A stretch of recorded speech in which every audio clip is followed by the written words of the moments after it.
بسم اللہ الرحمن الرحیم۔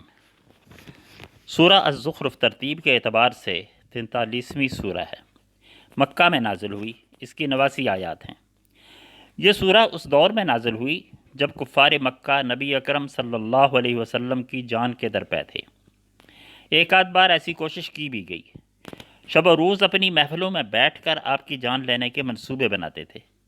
اس پس منظر میں یہ سورہ نازل ہوئی جس میں باشگاف الفاظ میں کہا گیا فَإِمَّا نَذْهَبَنَّ بِكَ فَإِنَّا مِنْهُمْ مُنْتَقِمُونَ اور نُرِيَنَّكَ الَّذِي وَعَدْنَاهُمْ فَإِنَّا عَلَيْهِمْ مُقْتَدِرُونَ ہم نے انہیں بہر طور سزا دینی ہے، خواہ تمہیں دنیا سے اٹھا لیں یا تم کو آنکھوں سے ان کا وہ انجام دکھا دیں جس کا ہم نے ان سے وعدہ کیا ہے، ہمیں ان پر پوری قدرت حاصل ہے۔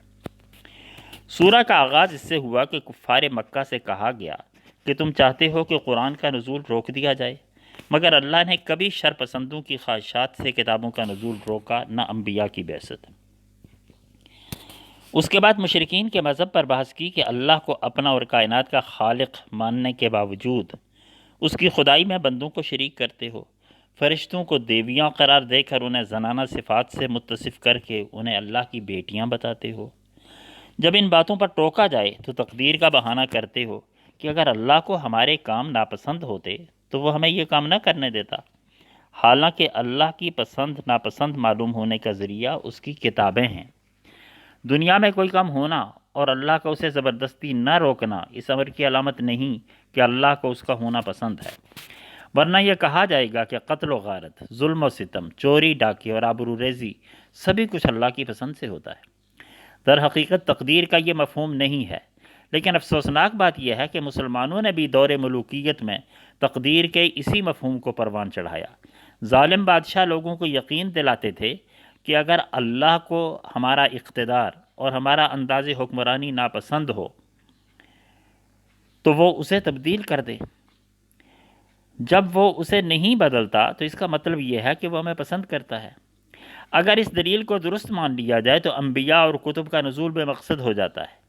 اللہ اگر کسی سماج میں رائج طرز عمل کو تبدیل کرنے کے لیے کتابیں نازل کرتا ہے یا انبیاء بھیجتا ہے تو اس کا مطلب یہ ہے کہ وہ اسے پسند نہیں کرتا اور اسے تبدیل کرنا چاہتا ہے۔ مشرکین عرب اپنے مذہب کے درست ہونے کی دلیل کے طور پر اپنے آباء و اجداد کے طرز عمل کو پیش کرتے تھے۔ اس کا جواب دیا کہ اگر آباء کے طرز عمل پر ہی چلنا ہے تو تمہارے لیے جو شخصیت صدیوں سے موجب احترام ہے وہ حضرت ابراہیم علیہ السلام کی ہے۔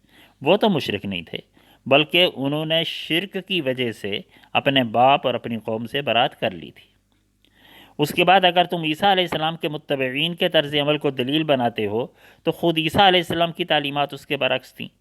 انہوں نے اپنے لوگوں سے کہا تھا ان اللہ هو ربی و ربکم فاعبدوہ۔ کسی کا مالدار یا صاحب اقتدار ہونا اگر اس کے برسر حق ہونے کی دلیل ہو تو فرعون کو برسر حق ہونا چاہیے تھا، جو مصر ایسے زرخیز ملک کا بادشاہ تھا اور اس کی سرزمین بڑے دریاؤں سے سیراب ہوتی تھی، لیکن حق و باطل کی آویزش میں وہ تباہ ہو گیا۔ وآخر دعوانا ان الحمد للہ رب العالمین۔